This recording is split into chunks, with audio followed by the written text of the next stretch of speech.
दलहन में यही एक खास बात है कि बहुत ज़्यादा तैयारी की ज़रूरत नहीं पड़ती है। लोगों का प्रयास है कि हमारे दलहन के क्षेत्रफल को कैसे बढ़ावा दिया जाए। कि हमारे यहाँ खरीफ में 10,000 से ज़्यादा उर्द का क्षेत्रफल है और मूंग का हमारा 154 हेक्टेयर ही है। तो कुछ किसान भाइयों ने इंटर क्रॉपिंग के रूप में मूंग लगाई है, वो भी सफल है। तो हम प्रयास यही करेंगे कि अधिक से अधिक क्षेत्रफल में दलहन को बढ़ावा देने के लिए अच्छी से अच्छी वैरायटी किसान भाइयों को उपलब्ध कराएं। चेक वैरायटी में हमारा कंपैरिजन तो दोनों ठीक है, लेकिन मूंग ज़्यादा सफल दिखाई पड़ेगी। उत्तर प्रदेश के बरेली और आसपास के ज़िलों में दलहनी फसलों को बढ़ावा देने की तैयारी की जा रही है। यहाँ पर दलहन की कई अलग अलग वैरायटी पर, खासतौर से मूंग और उर्द की अगर बात करें, उनकी अलग अलग वैरायटी पर ट्रायल भी चल रहे हैं और उनके जो नतीजे हैं अब तक वो काफ़ी अच्छे देखने को मिले हैं। काफ़ी सफल ट्रायल कहा जा सकता है उनको हो रहे हैं, जिससे ये अब उम्मीद जागी है कि यहाँ पर कई और ऐसी वैरायटी इन दलहनी फसलों की आने वाले समय में रिलीज़ हो सकती हैं, जिनसे किसानों को एक अच्छी आमदनी भी हो। यहाँ पर दलहनी फसलों की तरफ किसानों का रुझान बढ़े।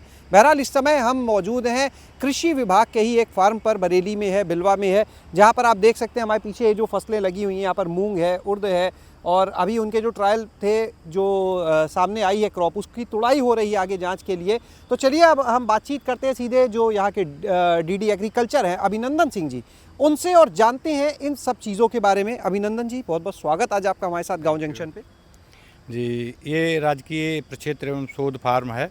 यहाँ पर ये पूरा यूपी में हमारे 9 एग्रो क्लाइमेटिक जोन है, जिसमें ये एग्रो क्लाइमेटिक जोन 3 में आता है। तो हम लोगों का प्रयास है कि हमारे दलहन के क्षेत्रफल को कैसे बढ़ावा दिया जाए। उसी के क्रम में ये ट्रायल लगते हैं। मूंग के हमारे 17 ट्रायल हैं, इसमें उर्द के 11 हैं। ये यहाँ से जो पूर्व में वैरायटी हैं, जिनको हम चेक के रूप में इस्तेमाल करते हैं, जो सफल वैरायटी थी, अगर उनसे अच्छा रिजल्ट रहता है तो ये हम लोगों की जो वैरायटी विमोचन समिति होती है उनके पास जाता है और वो किसान भाइयों के लिए रिलीज करते हैं। अभी तक सर क्या नतीजे देख रहे हैं? आपने जैसे दिखाया क्रॉप सामने है ये मूंग की, तो अभी तक तो फलियाँ काफ़ी अच्छी दिख रही हैं हमें। जी, ये हम लोग कंपैरिजन इससे भी करते हैं। हम लोग फील्ड विजिट करते हैं, उसके आधार पे भी जब हमने देखा कि हमारा ट्रायल बेहद सफल है और हम प्रयास करेंगे जनपद के प्रत्येक विकासखंड से प्रगतिशील किसानों को ला करके एक बार हम ये ज़रूर दिखाएं। और इसमें बेसिक ये है कि जैसे हमारे यहाँ खरीफ में 10,000 से ज़्यादा उर्द का क्षेत्रफल है और मूंग का हमारा 154 हेक्टेयर ही है।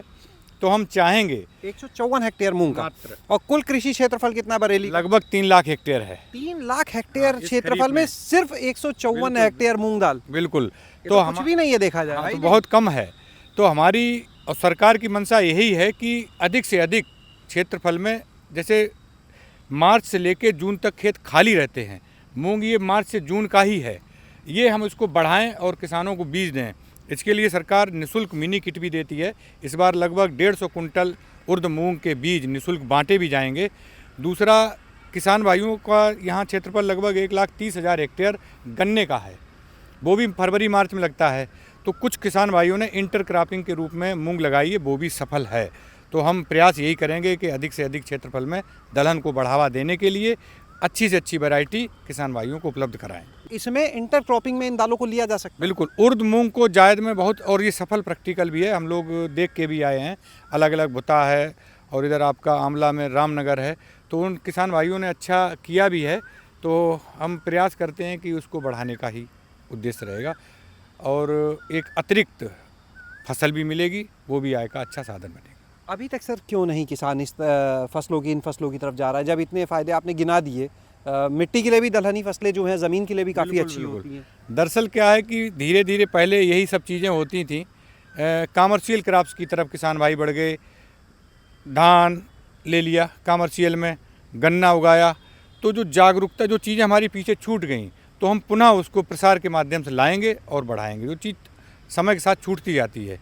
लाभ क्या होगा इससे, जब दलहनी फसलों का क्षेत्रफल जो आप बढ़ाना चाह रहे हैं, उसके मुख्य लाभ क्या आप लोग देख रहे हैं? पहला तो है कि जो हमारा फरवरी मार्च से लेकर जून तक ज़मीन खाली रहती है, उसका सदुपयोग, किसानों को अतिरिक्त आय के रूप में एक फसल मिल जाए।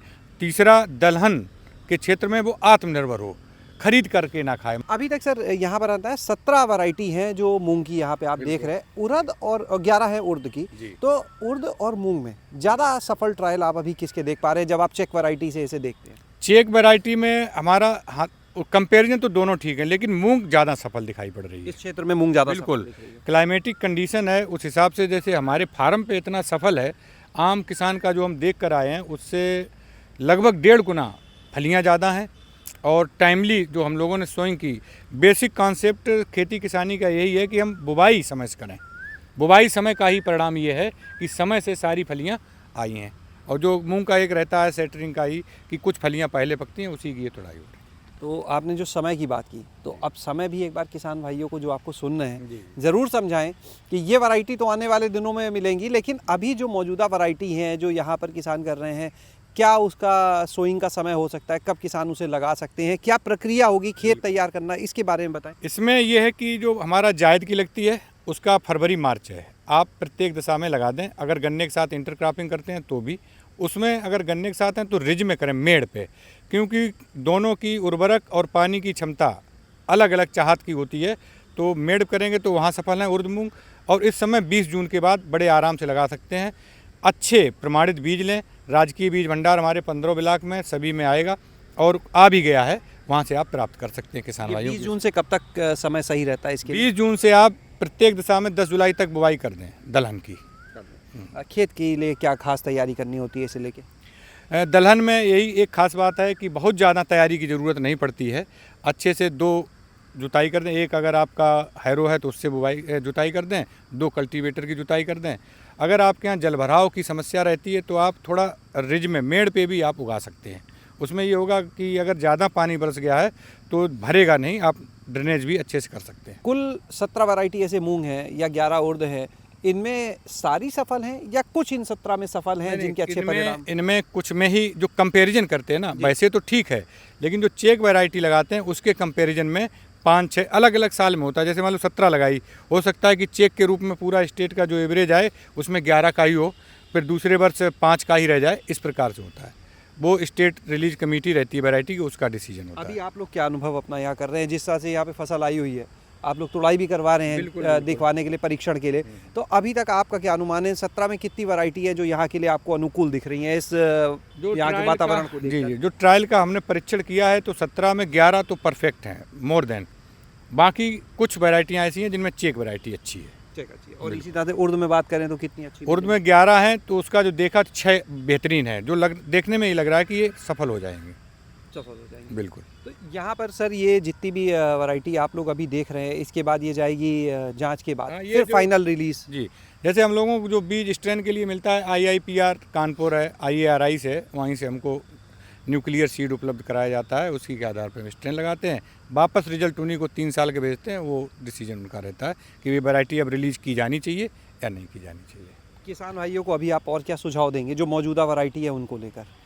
जो मौजूदा वैरायटी हैं तो ठीक हैं वो भी, लेकिन प्रयास करें कि आधारीय बीज और प्रमाणित बीज जो हमारे राजकीय बीज भंडार मिलते हैं, और जहाँ से भी लें, जो किसान भाई अगर लगता है कि उनको ये अच्छा बीज है तो उसकी परफॉर्मेंस एक बार ज़रूर चेक कर लें, और जहाँ से लें तो रसीद ज़रूर ले लें। यहाँ पर जो वैरायटी सफल हो जाएंगी, कितने ज़िले उससे जुड़ेंगे लगभग, ये भी बताएंगे जहाँ पर उनको फिर आगे लाया जा सकता है? हाँ बिल्कुल, आपने ठीक कहा। ये हम लोगों का पीलीभीत भी लगता है, इधर आपका शाहजहाँपुर भी आता है, रामपुर है, बदायूं है। ये इन जिलों के लिए ये परफेक्ट रहेंगी। सर यदि किसान जो है इन दलहनी फसलों की तरफ आते हैं, तो आपने कहा जो खाली समय, जिस समय खाली रहता है खेत, उस समय 3 महीने का समय बताया, कितनी अतिरिक्त आमदनी किसान यहाँ कर सकता है? इसमें अगर अतिरिक्त आमदनी का देखें तो 1 एकड़ में लगभग उसको 4 या 5 हज़ार लागत आती है, खाद, बीज, दवा, निराई गुड़ाई और बीज मिला करके। और औसत अगर देखें, इस हिसाब से देखेंगे तो 2.5 से 3 कुंटल उसको उर्द या मूंग प्राप्त हो जाएगी। तो लगभग 8 से लेकर 10 हज़ार रुपये कुंटल मिलता है जो दाल के रूप में। तो 24 हज़ार अगर उसको अतिरिक्त आमदनी हो जा रही है, 19 हज़ार लगभग मिल भी जाएंगे। पहला फ़ायदा तो यही हुआ।